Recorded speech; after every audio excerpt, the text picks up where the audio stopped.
चलिरहने रहेछ अघिदेखि भिडियो यहाँ लगाइज म यहाँ निर्मल पिञ्जरा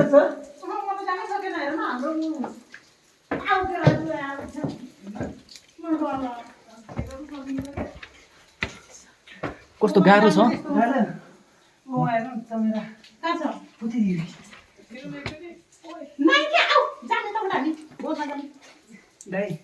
साँगुरो छ बाटो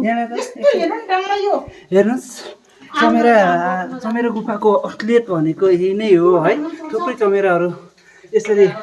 माथि झुन्डिएर बसेको हामीले प्रष्ट देख्न सक्छौँ हेर्नुहोस् तर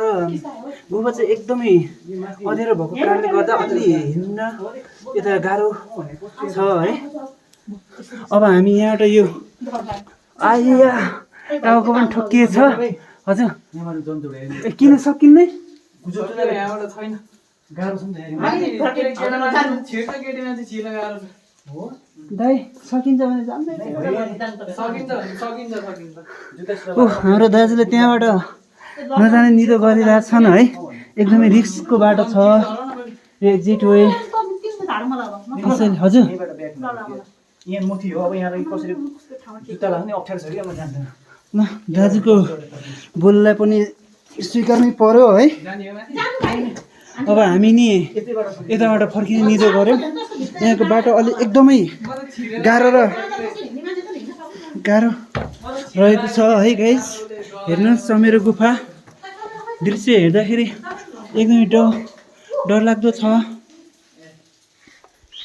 दाजु आउँदै गर्नुहोस् ल दाजुले माथि नजाने निदो गर्नुभयो उहाँले लगाउनु भएको बुटले गर्दा अलि बाटो अप्ठ्यारो भएको कारणले गर्दा हामी फर्कियौँ गाइस बाटो तर अलिक गाह्रो नै छ भन्नुपर्दा हेर्नुहोस् गाइस यो चमेरा गुफाको दृश्य यस्तो छ हामी एक्जिट वेबाट नफर्केर फेरि इन्टर वेबाटै फर्किने निदो गऱ्यौँ गाइस तर चमेरा त्यति खासै रहेनछन् है दाइ चमेराहरू त्यति धेरै रहेनछन् कि चमेराहरू त्यति खासै हामी देख्न सक्दैनौँ त्यही एकै ठाउँनिर मात्र हामीले देखेका थियौँ त्यति खासै भने जस्तो धेरै त रहेनछ है तैपनि यहाँ मान्छेहरूले बढी नै हिँडडुल गर्ने भएको कारणले पनि नहुन सक्छ किनकि यहाँ मान्छेहरू धेरै नै आउने गर्ने भएको कारणले गर्दा त्यसको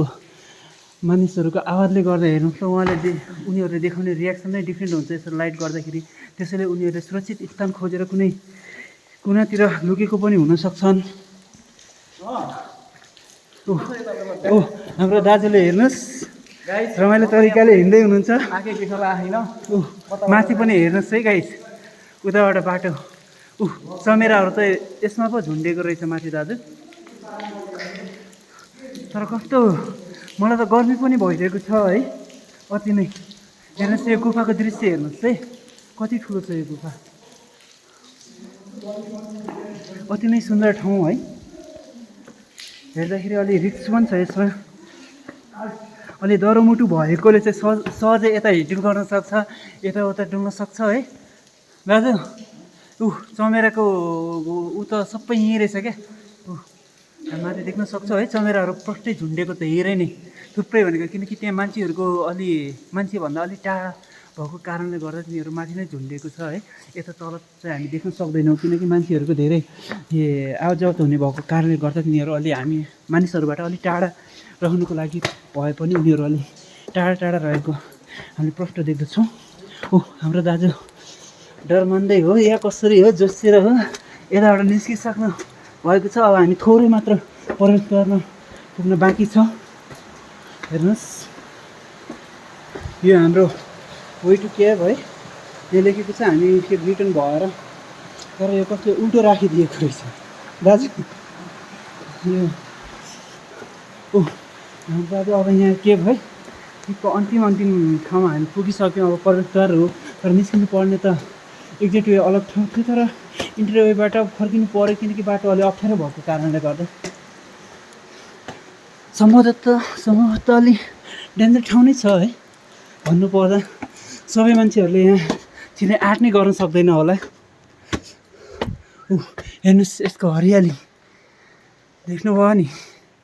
साँच्चै नै सुन्दर र एकदम अविश्वसनीय ठाउँ हो यो भन्नुपर्छ। प्रकृतिको देन नै अथाह छ। गर्मी हेर्नुहोस् गाइस,